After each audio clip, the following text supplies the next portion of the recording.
Beda kata hati dengan bisikan setan.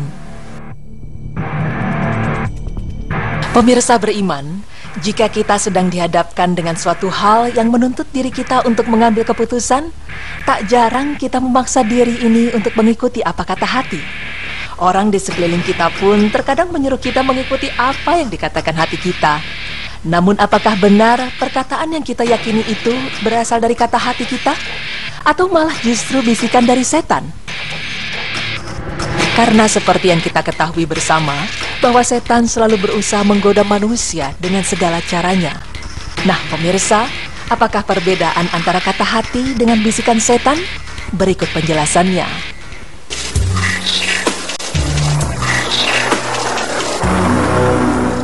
Perbedaan kata hati dengan bisikan setan diantaranya adalah, jika kita merasa kita ingin melakukan suatu keburukan, maka berhati-hatilah, karena itu berarti bisikan setan dan bukan kata hati. Karena setan selalu mengajak manusia kepada keburukan. Allah Ta'ala berfirman yang artinya, sesungguhnya setan itu adalah musuhmu, maka jadikanlah dia sebagai musuh. Sesungguhnya dia hanya akan menyuruh golongannya untuk menjadi penghuni neraka yang menyala-nyala. Quran Surah Fatir ayat 6.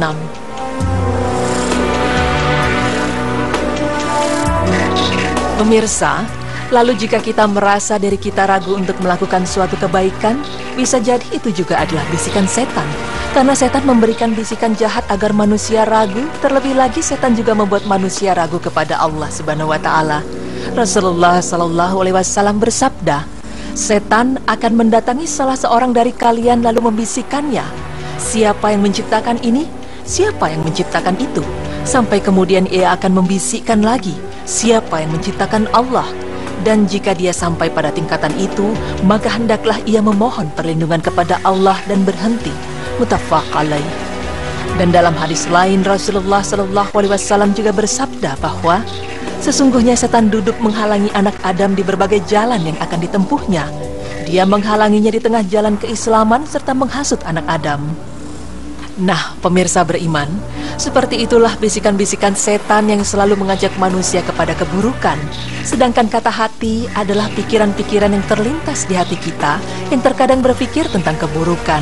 Maka ini adalah berasal dari bisikan setan. Namun jika kita terkadang berpikir tentang kebaikan, maka ini adalah berasal dari keimanan.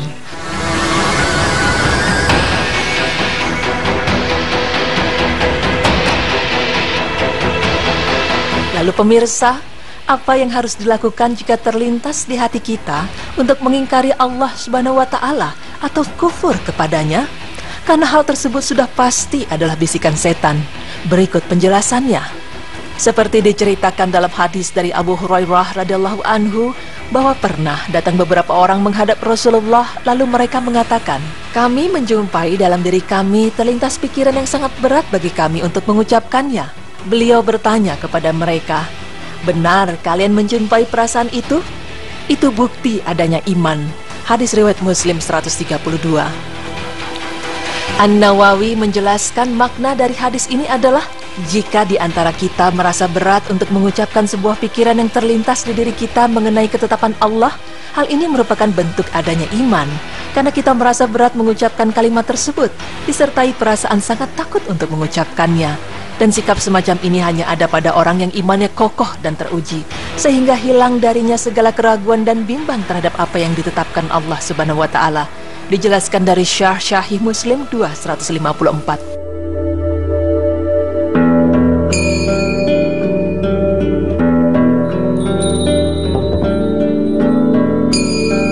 Cara kedua yang dapat kita lakukan agar terhindar dari perbuatan kufur atau ingkar kepada Allah karena pengaruh bisikan setan adalah dengan segera minta perlindungan kepada Allah dari godaan setan, dan bisa dilakukan dengan membaca ta'awudz. Cara terakhir yang dapat kita lakukan jika terlintas di pikiran kita untuk ingkar kepada Allah karena bisikan setan adalah dengan tidak mempedulikan bisikan setan tersebut. Inilah senjata paling ampuh untuk melawan bisikan-bisikan setan. Maksudnya, kita bisa berhenti untuk terus-menerus memikirkan pengaruh buruk dari setan dan memasrahkannya kepada Allah Subhanahu wa Ta'ala untuk menghilangkannya. Dan saat kita menyadari bahwa setan hendak merusak agama dengan bisikan semacam ini, maka seharusnya kita berusaha menghilangkannya dengan menyibukkan diri memikirkan hal lain. Dijelaskan dari Fathul Bahri 6340. An-Nawawi juga memberikan penjelasan yang semakna.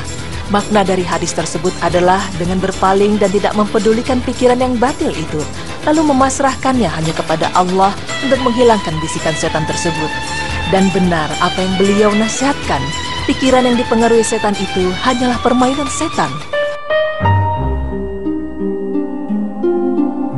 Pemirsa beriman, demikianlah penjelasan mengenai perbedaan kata hati dengan bisikan setan.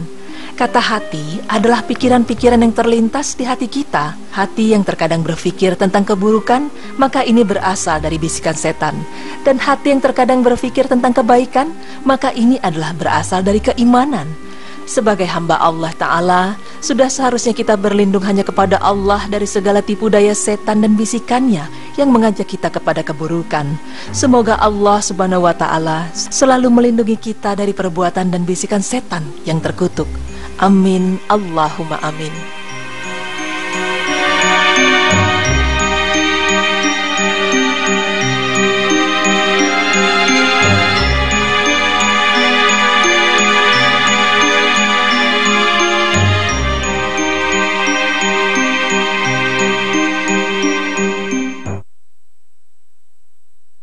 Bisikan jahat itu datangnya dari setan. Ya. Nah, kalau misal bisikan jahat kan kita sudah tahu ya pastinya, kayak misalnya bisik dengan melakukan tindakan-tindakan pokoknya bikin kita jadi males. Terus kayak tadi yang dicontohin juga, aku juga pernah ngerasain itu pemikiran-pemikiran yang mestinya nggak harus difikirkan. Kayak tadi kita berpikir siapa yang menciptakan Allah gitu. Nah, aduh itu serem banget, dan itu emang ternyata salah satu bentuk dari bisikan setan. Itu bisikan setan sudah tingkat tinggi mungkin, tapi ada yang lebih sedikit halus, kayak misalnya lebih rendah ya, seperti misalnya was-was.